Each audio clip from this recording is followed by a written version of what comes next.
The resource I'm going to share with you is called Numberock, and this is a website, and I know we're supposed to find things that are free, and I use the free portion of this, but there's also a paid portion, and to be honest, I just kind of always hop on the website, and I don't really even worry about logging in.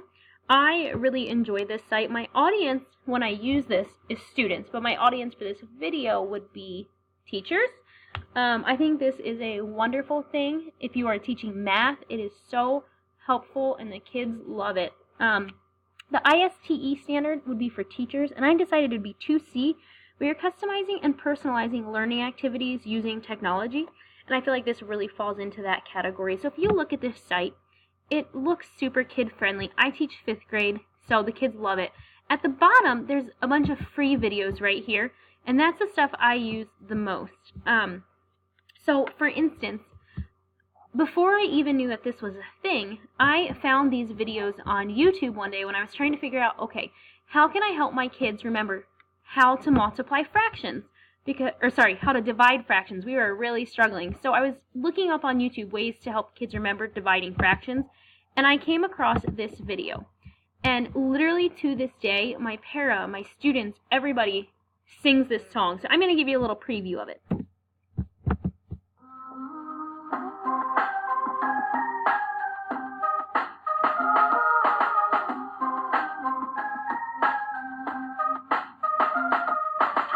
By a fraction, here's a tip. Keep, change, flip. To divide by a fraction, here's a tip. Keep, change, flip. To divide 1/2 by 1/6. Keep, change, flip. 1 times 6 is 6, and 2 times 1 is 2. It's an improper fraction, so we're not through. Divide 6 by 2, and the quotient is 3. Keep, change, flip. It's all that you need.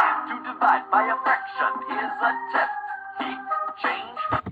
So this is an example of one of the songs that I use from there. And if you look, there's all these different ones that are free. So in regular arithmetic, there's so many options.